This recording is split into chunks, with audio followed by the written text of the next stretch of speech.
नारद संचार आर्थिक समाचार के हमारे सभी दर्शकों का एक बार फिर से हमारे इस चैनल में स्वागत है। आज के इस वीडियो में हम बात करेंगे प्राइम डाटाबेस के प्रबंध निदेशक श्री प्रणव हल्दिया जी से। हल्दिया जी, नमस्कार। नमस्कार। आज हम बात करेंगे भारतीय शेयर बाजार के बारे में। इस समय दुनिया में जो चल रहा है, एक तरफ अमेरिका की तरफ से बाजार भारत पर टैरिफ लगाए जा रहे हैं, जबकि दूसरी तरफ भारत सरकार घरेलू अर्थव्यवस्था को, घरेलू बाजार को प्रोत्साहन देने के लिए जीएसटी व्यवस्था को और सरल बनाने की बात कर रही है। तो प्रणव जी, ऐसी स्थिति में हम देख रहे हैं कि एक दिन बाजार चढ़ता है, दूसरे दिन गिरता है। आपको क्या लग रहा है, इस समय क्या स्थिति बनी हुई है शेयर बाजार में? नहीं, आपने जैसे एकदम ठीक बोला। बहुत वॉलेटाइल स्टेट में है मार्केट अभी भी। आज भी अगर आपने मार्केट को देखा हो तो अभी भी बहुत कंसर्न है कि 2 दिन बाद टैरिफ्स एप्लीकेबल हो जाएंगे, इंक्लूडिंग द 25% जो एडिशनल टैरिफ मिस्टर ट्रम्प ने बताया है। इसका ऑब्वियसली काफी एडवर्स इम्पैक्ट होगा अगर ये एक्चुअली लागू हो जाते हैं। खैर, एक उम्मीद ये भी है कि मिस्टर ट्रम्प के साथ पता नहीं रहता कि कब वो किस बात पे पलट जाए, तो थोड़ी उम्मीद भी है मार्केट को कि शायद ये लागू ना हो। तो इसका नेट नेट जो आप देख रहे हैं बाजार में कि बहुत वॉलेटिलिटी है। कल आपका मार्केट बढ़ा, आज खूब घटा। तो अभी सबसे प्रमुख जो कंसर्न मैं कहूंगा स्टॉक मार्केट की, वो टैरिफ रिलेटेड कंसर्न्स की। दूसरा, आपने जो कहा कि जो डोमेस्टिक रिफॉर्म्स है, मेरे ख्याल से मेरा ये मानना है कि हमें क्राइसिस की का ही वेट नहीं करना चाहिए रिफॉर्म्स करने के लिए। बल्कि मेरी काफी उम्मीद थी इस सरकार से। पिछले 2 टर्म्स में इतने बहुमत के साथ आई थी सरकार। उम्मीद काफी थी कि काफी स्ट्रॉन्ग रिफॉर्म्स जो है, चाहे प्राइवेटाइजेशन हो या फिर लैंड रिफॉर्म्स हो, लेबर रिफॉर्म्स हो, वो करे जाएंगे। खैर, इतना हमने देखा नहीं है पिछले 10-11 साल में। बट चलिए, अगर इसके चलते हुए, अगर ट्रम्प के टैरिफ्स के चलते हुए ही, जैसा प्रधानमंत्री ने भी कहा कि अगले 100 दिन में हम काफी कुछ देखेंगे, अगर रिफॉर्म्स आते हैं तो मेरे ख्याल से लंबे समय के लिए इंडिया के लिए काफी पॉजिटिव चीज होगी। एक चीज और मैं कहना चाहूंगा कि जो आप स्टॉक मार्केट में देख रहे हैं कि जो विदेशी निवेशक है, उन्होंने काफी जोर से सेल करी है। काफी वो एग्जिट कर रहे हैं जी मार्केट जी। से, बिकॉज ये सारे कंसर्न्स हैं।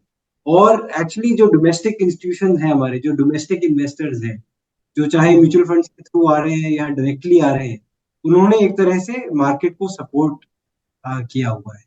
अगर मैं 5 साल पहले जाऊं या 10 साल पहले जाऊं तो मार्केट पूरा टूट चुका होता है अभी तक। बट जो अब आपने डोमेस्टिक इंस्टीट्यूशंस का सपोर्ट देखा है, उसके कारण ही मार्केट अभी भी बना हुआ है इस टाइम। जी हल्दिया जी, पिछली बार हमारी बात हुई थी, तब हमने कहा था कि जैसा कि आपने अभी बताया कि पहले केवल विदेशी संस्थान जब मार्केट में आते थे तभी बाजार चढ़ता था, और घरेलू संस्थान गिने चुने होते थे। एलआईसी हो गया और एक दो और हो गया, उनकी सपोर्ट बाजार में ज्यादा दिखती नहीं थी। अब आज बात हो रही है कि विदेशी निवेशक भी अनसर्टेनिटी को देखते हुए कि आगे क्या होगा, ट्रंप क्या कदम उठाएंगे, तो एफपीआई, जैसा आपने खुद ही कहा है, कि लगातार बिकवाली कर रहे हैं। और अगस्त में उनकी बिकवाली काफी रही है। जनवरी से जुलाई के दौरान भी नेगेटिव रहा है, उसके बाद अगस्त में लगातार नेगेटिव चल रहा है। बिना एफपीआई के भारतीय शेयर बाजार की क्या तस्वीर होगी अगर एफपीआई इसी तरह सेलिंग करते रहेंगे, बिकवाली करते रहेंगे? क्या लगता है आपको, बाजार की स्थिति क्या रहेगी?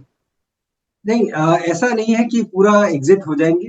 अभी हमें इनफैक्ट हमने स्टडी करी थी मार्च क्वार्टर में, जो जनवरी से मार्च क्वार्टर था, उसके एंड में पहली बार इंडियन मार्केट में ऐसा हुआ कि जो डोमेस्टिक इंस्टीट्यूशनल इन्वेस्टर्स जो हैं, डीआईआईज, उनका जो शेयर है वो एफआईआई से ज्यादा हो।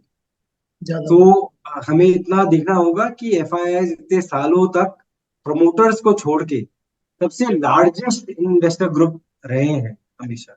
और अभी पिछले 2 क्वार्टर से हम देख रहे हैं कि अब डोमेस्टिक इंस्टीट्यूशनल इन्वेस्टर्स उनसे ज्यादा बड़े हो गए।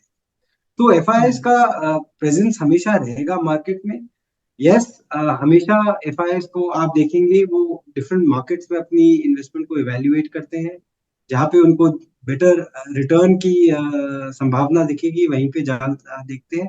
और आपने देखा भी है इस साल अगर सारे ग्लोबल मार्केट से कंपेयर करें तो इंडियन मार्केट में इतना इतना रिटर्न नहीं आया। तो यही आप देख रहे हैं इन्वेस्टर्स का। बट मेरे ख्याल से अगर ये टैरिफ रिलेटेड कंसर्न जो है ये एक बार स्टेबलाइज हो जाएंगी तो आप देखेंगे कि फॉरेन इन्वेस्टर्स भी मार्केट में वापस आए। देश के लिए विदेशी मुद्रा बहुत जरूरी है, क्योंकि विदेशी मुद्रा के जो स्रोत हैं उसमें हमारा एफपीआई जो है एक बड़ा उसका स्रोत है। देश में जैसे पर्यटन होता है, विदेशी प्रत्यक्ष विदेशी निवेश होता है, और शेयर मार्केट में विदेशी फॉरेन इंस्टीट्यूशनल इन्वेस्टर का निवेश होता है। तो उस लिहाज से एफपीआई हमारे लिए काफी महत्वपूर्ण है। तो आप जैसा कह रहे हैं कि एफपीआई का निवेश बना रहेगा। अभी इस साल अगर जनवरी से लेके अगस्त तक मैं पूरे इन 8 महीनों की बात करूं तो ये नेगेटिव रहा है या दूसरे सेक्टर में बढ़ने की वजह से पॉजिटिव रहा है? नहीं तो पहले तो मैं ये चीज कहना चाहूंगा कि एफपीआई मनी हमेशा आपने सुना भी होगा उसको कहलाते हैं hot money. Hot money so जी। It is not long term money. जैसे जो आपके डोमेस्टिक इन्वेस्टर्स का पैसा आ रहा है वो आप कह सकते हैं कि लॉन्ग टर्म के लिए है। But FPI money is always considered to be as hot money कि आज आया कल गया परसों आया उसके बाद गया। दूसरा एक जो बहुत इंटरेस्टिंग बात आप देख रहे हैं फॉरेन इन्वेस्टर्स से रिलेटेड कि वो सेकेंडरी मार्केट से उन्होंने एग्जिट करा है पर प्राइमरी मार्केट में उनका काफी इन्वेस्टमेंट आया है। तो ऐसा नहीं है कि पूरा उन्होंने इंडियन मार्केट से हाथ धो दिए हैं। वो उनको लग रहा है कि सेकेंडरी मार्केट में अभी रिटर्न नहीं आ रहा, बेयरिश सेंटिमेंट है, इतना रिटर्न की संभावना नहीं है, इसलिए उन्होंने एग्जिट करा है वहां से। पर प्राइमरी मार्केट में कई नई कंपनियां आई हैं, अच्छे वैल्यूएशंस पे आई हैं। वहां पे आपने देखा है कि एफपीआई ने काफी जोरी से इन्वेस्ट करा। प्राइमरी बाजार की भी बात आ गई है। आपने प्राइमरी बाजार का जिक्र किया। मैं देख रहा हूँ कि प्राइमरी मार्केट जो है बड़ा गुलजार लग रहा है पिछले कुछ दिनों से, एक दो हफ्ते से। एक एक हफ्ते में दो दो इशू आ रहे हैं और लगातार कंपनी आ रही है। मतलब उनको क्या आकर्षण लग रहा है कि बाजार में अभी संभावना अच्छी बनी हुई है? देखिए अगर सप्लाई की बात करें तो अभी तो कंपनियां आ ही रही हैं बट अभी कम से कम 150 से पौने 200 कंपनियां हैं जिनके पास सेबी का अप्रूवल है या फिर जिन्होंने फाइल कर रखा है सेबी से अप्रूवल के लिए। और जी जी। ये लगभग कंपनियां अगर मार्केट में आती है तो 3 लाख करोड़ का अमाउंट लेके आएंगी। तो इतनी ओके। बड़ी पाइपलाइन बनी हुई है तो यू नो जाहिर सी बात है कि इनमें से कुछ कंपनियां ऐसी होंगी जिनको लगेगा कि ठीक है भाई अगर मार्केट में वॉलेटिलिटी भी है बट फिर भी हम अपना इशू लॉन्च कर देते हैं। क्यों करते हैं? क्यों उनको या तो कैपिटल की जरूरत हो इमीडिएटली, इसीलिए वो कहते हैं कि ठीक है अगर वॉलेटाइल मार्केट भी है तो मेरे को अपनी थोड़ी प्राइसिंग कम करनी हो बट फिर भी मैं लॉन्च कर देता हूँ क्योंकि मेरे को कैपिटल की रिक्वायरमेंट है। एक दूसरी तरह की कंपनियां होती है जहाँ पे जो सेलिंग शेयर होल्डर्स हैं, चाहे वो प्राइवेट इक्विटी इन्वेस्टर्स हों या वेंचर कैपिटल इन्वेस्टर्स हों, वो काफी प्रेशर डालें कंपनी के ऊपर कि हमें एग्जिट चाहिए। तो ऐसी कंपनियां भी आप देखते हैं कि वॉलेटाइल फेज में वो लॉन्च कर देती हैं। और तीसरे ग्रुप में एक और कंपनियां आती हैं जो ये कॉल लेती हैं कि भाई हमने आईपीओ की फाइनल स्टेज तक आने के लिए, आईपीओ का फाइनल स्टेज होता है जब आपको सेबी का अप्रूवल मिल जाता है, उसके लिए हमने 3-4 साल बहुत मेहनत करी है उस स्टेज तक आने के लिए। हमने अपना पूरा डीआरएचपी बनवाया और फिर वो फाइल करा और अप्रूव हो गया। हम इन्वेस्टर से भी मिल चुके हैं। तो वो कहते हैं कि हाँ अब इतना हमने काम कर लिया, अब हम अपना इशू लॉन्च कर ही देते हैं। अगेन हमें अगर थोड़ा वैल्यूएशन भी थोड़ा कम करना पड़े तो ठीक है, कोई बात नहीं। पर हमने इतना ये 3-4 महीने साल का लेगवर्क करा है तो हम अपना इशू लॉन्च कर दें। तो हमेशा आप देखेंगे कि अगर वॉलेटाइल मार्केट भी रहेगा कुछ इस तरह की कंपनियां आती रहेंगी मार्केट।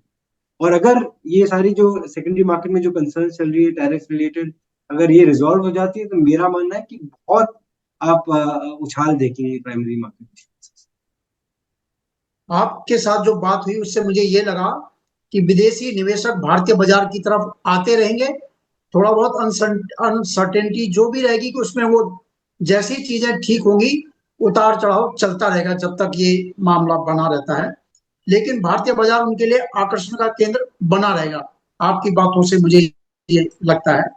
और प्राइमरी बाजार में भी ये अभी बैंक की भी किसी स्टेटमेंट आई थी कि भाई आजकल कंपनियां बैंक से कर्ज लेने के बजाय प्राइमरी मार्केट में ज्यादा जा रही हैं, कि उनको वो ज्यादा सुलभ लगता है, वहां से पैसे जुटाना उनको ज्यादा आकर्षक लगता है।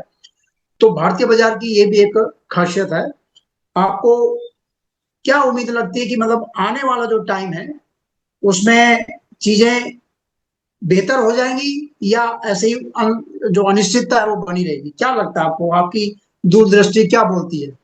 देखिए, मार्केट्स का नेचर ही है, markets are always forward looking, and markets आप देखेंगे कि चाहे अच्छी खबर भी होगी उसको भी ज्यादा अकाउंट फॉर करेंगे, अगर बुरी खबर होगी उसको भी ज्यादा डिस्काउंट फॉर करेंगे। तो मार्केट्स यू नो कई चीजें हो जाती है, पैंडेमिक हुआ, रशिया यूक्रेन की वॉर हुई, काफी चीजें हैं जो आप प्रिडिक्ट नहीं कर जी सकते। जी but at an overall basis I will still say कि इंडिया ऐसा मार्केट है जो कोई भी फॉरेन इन्वेस्टर अफोर्ड नहीं कर सकता इग्नोर करना। बिकॉज अगर हम ग्लोबल मार्केट्स में देखें, India is third largest economy, fastest growing large economy. तो इस तरह का मार्केट आप अगले 5 10 15 20 साल तक आप इग्नोर नहीं कर सकते। तो मेरे ख्याल से हमेशा इंटरेस्ट बना रहेगा। मार्केट्स का नेचर है वॉलेटाइल होना, बट लॉन्ग टर्म तक अगर बने रहें, अच्छी कंपनियों के साथ जुड़े रहें, तो आपको अच्छा रिटर्न जरूर मिले। हल्दिया जी, बहुत बहुत धन्यवाद आपका। आपने हमें भविष्य के बारे में थोड़ा सा जो आपने अपनी दृष्टि के उस दृष्टिकोण से जो बात कही है उससे मुझे लगता है निवेशकों का भरोसा बढ़ेगा। और विदेशी निवेशकों के बारे में आपने जो कहा है कि कोई भी इग्नोर नहीं कर सकता, उससे भी लोगों में कॉन्फिडेंस आएगा। हमारे इस एपिसोड में भागने के लिए आपका बहुत बहुत धन्यवाद। और भविष्य में भी हम थैंक यू। जब कभी जरूरत होगी आपसे मिलते रहेंगे। नमस्कार। Thank you very much.